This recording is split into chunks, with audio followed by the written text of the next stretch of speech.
પહેલા મુદ્દાની વાત કરી તો વડોદરામાં આજે એક એવો ગંભીર પ્રશ્ન ઉભો થયો છે કે સત્તા પ્રજાની છે કે પછી અધિકારીઓની। જ્યારે જનતા પોતાના ચૂંટાયેલા પ્રતિનિધિઓ પાસે આશા લઈને જાય છે ત્યારે એ જ પ્રતિનિધિઓને કહેવું પડે કે અધિકારીઓ સાંભળતા નથી। આ લોકશાહી માટે શરમજનક નથી તો શું છે? વડોદરાના ભાજપના 5 ધારાસભ્યોએ સીએમને પત્ર લખવો પડે એ પોતે જ મોટો અલાર્મ છે।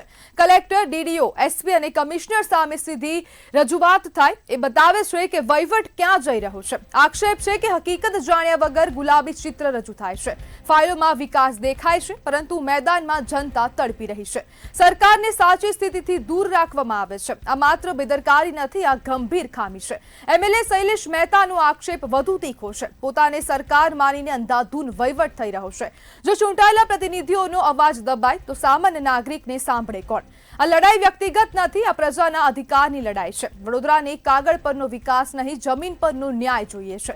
હવે પ્રશ્ન એક જ છે, સરકાર સાંભળશે કે પછી વહીવટ ચાલશે? અને કેમ અધિકારીઓ ધારાસભ્યોની સાંભળતા નથી? ચૂંટાયેલા પ્રતિનિધિઓ જ્યારે જનતાની જે રજૂઆતો લઈને જઈ રહ્યા છે તેમનું પણ સાંભળવામાં કેમ નથી આવતું? અને જ્યારે એક સાથે સત્તાધારી પક્ષના જ ધારાસભ્યો હવે પ્રશ્ન કરી રહ્યા છે, અવાજ ઉઠાવી રહ્યા છે અને પોતાની હૈયાના જે શબ્દો છે તે બહાર લાવી રહ્યા છે, હોઠે લાવી રહ્યા છે, ત્યારે અનેક પ્રકારના પ્રશ્નો અહીં ઊભા થાય છે કે કેમ હવે એક સાથે 5 ધારાસભ્યો હવે એક સાથે રજૂઆત કરી રહ્યા છે। અક્ષય પટેલ, ધર્મેન્દ્રસિંહ વાઘેલા દ્વારા ફરિયાદ કરવામાં આવી છે અને આ તમામ ધારાસભ્યો વડોદરા રૂરલના છે અને એક સાથે 5 ધારાસભ્યો દ્વારા રજૂઆત કરાઈ છે, જેમાં શૈલેષ મહેતા, કેતન ઇનામદાર, ધર્મેન્દ્રસિંહ વાઘેલા, અક્ષય પટેલ અને ચૈતન્યસિંહ ઝાલા જે પાદરાના ધારાસભ્ય છે તેમના દ્વારા રજૂઆત કરવામાં આવી છે અને એક સાથે 5 જેટલા ધારાસભ્યોએ રજૂઆત કરી છે અને તેને લઈને પણ અનેક પ્રશ્નો ઊભા થઈ રહ્યા છે કે કેમ હવે જે સત્તાધારી પક્ષના જે અધિકારીઓ છે તે જ નથી સાંભળતા।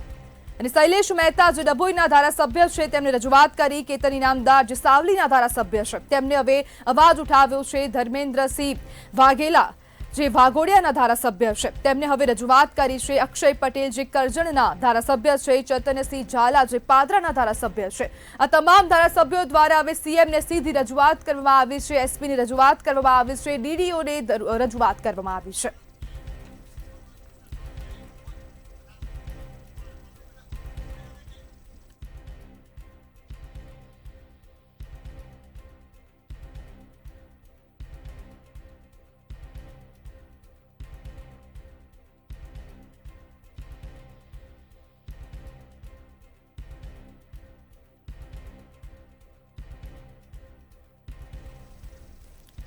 આપણી સાથે પત્રકાર જીતુ જોબનપુત્રા જોડાઈ ગયા છે। જીતુભાઈ, ધારાસભ્યોની હૈયાની વાત હોઠ પર આવી છે, શું કહેશો?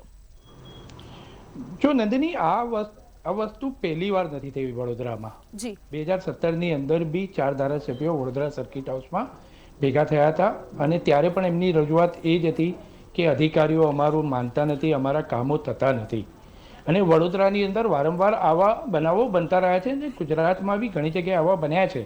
ના નહીં, આની સાથે સાથે એ વિચારવું રહ્યું કે સંકલન અને સરકારમાં બેઠેલા અધિકારીઓ સાથે કોઈ તાલમેલ કેમ નથી? સૌથી પહેલી વાત તો એ આવે છે। યા તો રજૂઆત જઈને તમે સીધી સીએમ સુધી પહોંચવાની વાત આવી કેમ?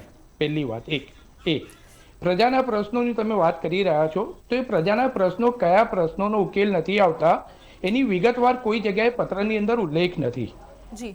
માત્ર એવું કહેવામાં આવ્યું છે કે અધિકારીઓ પ્રજાના પ્રશ્નોનું અમે લઈને જઈએ છીએ, એનું નિરાકરણ નથી આવતું।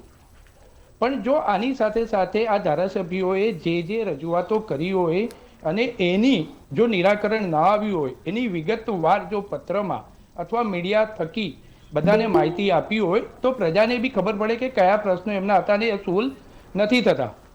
આને વારંવાર આપણે જોયું છે, મુખ્યમંત્રીએ બી મંચ પરથી ઘણી વખત અધિકારીઓને બી ટકોર કરી છે કે ભાઈ તમારે ત્યાં આવે છે, એમના કામ નથી થતા, કામ કરો, બરાબર છે। પણ સાથે સાથે એ જોવું બી જરૂરી છે કે અધિકારી અને ચૂંટાયેલા પ્રતિનિધિઓ વચ્ચે તાલમેલ કેમ નથી બેસતો? વારંવાર રજૂઆત કરવા છતાં તાલમેલ કેમ નથી બેસતો અને કયા કારણો છે કે અધિકારીઓ ચૂંટાયેલા પ્રતિનિધિઓને ગાંઠતા નથી અથવા એમના પ્રશ્નો જે લઈને આવે છે એનો ઉકેલ કેમ નથી આવતો? આખરે પગાર બી સરકારી અધિકારીઓને કોના તરફથી મળે છે? જે ટેક્સ છે, પ્રજાના જે પૈસાના ટેક્સ આપે છે એમાંથી જ મળે છે।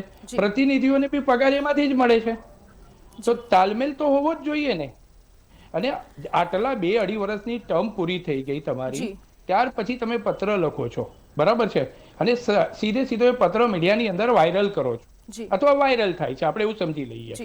પણ તમે સીએમની સાથે જઈને ઉગ્ર રજૂઆત કરીને બેસીને કે આ સાહેબ અમે લોકો 5 પાનાનું લઈને આવ્યા છે કે 10 પાના લઈને આવ્યા છે, મુદ્દાવાર લઈને આવ્યા છે કે સાહેબ આ પ્રશ્ન હતો અને અમે આટલી વખત રજૂઆત કરી છે ને હજુ સુધી એનું નિરાકરણ નથી આવ્યું. જીતુભાઈ, તો આપનો કહેવાનો મતલબ એવો છે કે ધારાસભ્યએ જે રજૂઆત કરી છે, જે પ્રકારે રજૂઆત કરી ડાયરેક્ટ મીડિયામાં આવી રહી, તો શું તે રસ્તો ખોટો છે?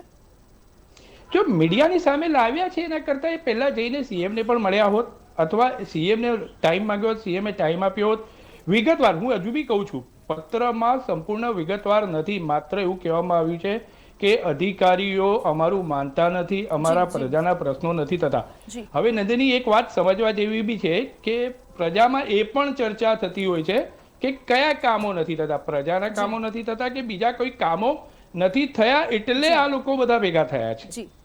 એ પણ આજે સવાલ એક ચર્ચાનો ટોક ઓફ ધી ટાઉન રહ્યો છે બપોર પછી જ્યારથી આ મુદ્દો શરૂ થયો છે. તો અંદર ગણગણાટ એ પણ છે કે આ ધારાસભ્યો પ્રજાના પ્રશ્નોની વાત કરવા માટે પત્ર લખ્યો છે કે અથવા એમને કોઈક બીજા કામ અધિકારીઓને કારણે અધિકારીઓ એ કામ નથી કરતા એટલે એમના પર દબાણ ઊભું કરવા માટે સીએમને પત્ર લખ્યો છે. એ બી ગણગણાટ આજે વડોદરા શહેરની અંદર ને જિલ્લામાં ચર્ચાઈ રહ્યો છે. એ પણ એક સમજવાની જરૂર છે. 110% પ્રજાના કામો નથી થતા, પ્રજાએ વારંવાર અધિકારીઓની પાસે જાય છે, નથી થતા, ચૂંટાયેલા પ્રતિનિધિઓને કરે છે, સીએમ ઓનલાઈન પણ લખે છે, બધું જ લખે છે. પ્રજાના તો પ્રશ્નનો ઉકેલ આવતો નથી એ નક્કી જ છે. પણ હવે પ્રતિનિધિઓ જો આવ્યા છે અને યુદ્ધ જેવી સ્થિતિ છે, આ શબ્દ પ્રયોગ એટલો ગંભીર છે અને આની અંદર સીધે સીધો સરકારને એવું કહેવામાં આવે છે કે તમે જે મૂકેલા પ્રતિનિધિઓ છે એ બિલકુલ કામ કરી નથી રહ્યા અને છતાં એ જગ્યા પર બેસી રહ્યા છે ને એમની મનમાની કરે છે. હવે આની આગળ આપણે હવે એ જોવાનું રહ્યું કે ખરેખર જો આ પત્ર સાચો હશે તો સરકાર એની સામે એક્શન લેશે કે નહીં લે. બીજું અંદરનું મેં તમને કીધું ને, અંદરનો એક ગણગણાટ અવશ્ય દેખાઈ રહ્યો છે બપોર પછી કે કયા કામો નથી થતા એટલે આ પત્ર લખવામાં આવ્યો છે. પત્ર થકી પ્રેશર ક્રિએટ કરી રહ્યા છે અધિકારીઓ સામે, અહીંયા પ્રજાના પ્રશ્નોનો ઉકેલ લાવી રહ્યા છે. શું છે એ સીએમને સીધે સીધો પત્ર લખ્યો છે. સીએમને જો મળ્યા હોત, વિગતવાર રજૂઆત કરી હોત કે અમે આટલા જે 2.5 વર્ષની અંદર અમે આ કામો માટે ગયા હતા અને એની સામે અત્યાર સુધી કોઈ નિરાકરણ નથી આવ્યું, 6 મહિના નથી થયા, 12 મહિનાથી નિરાકરણ નથી આવ્યું, આ નથી આવ્યું, તો કદાચ થયું હોત. અને ના થયા બાદ જાહેરમાં પત્ર લખ્યો હોત ને, આ જાહેરમાં પત્ર લખવાથી ફાયદો શું નંદિની? એક સીધો સવાલ ઉભો થાય છે, જાહેરમાં પત્ર લખવાથી ફાયદો શું? પ્રજાને ખાલી એવું બતાવવા માંગે છે પ્રતિનિધિઓ કે અમે લોકો જો અમે કેટલા સિન્સિયર છે, અમે આ રીતે પત્ર લખ્યો, તમારા કામો નથી થતા એવું બતાવવા માંગે છે. જો ખરેખર કામો જીતુભાઈ, સમયનો અભાવ છે માટે આપને અટકાવવા માંગીશ. જોડાવા બદલ આપનો આભાર.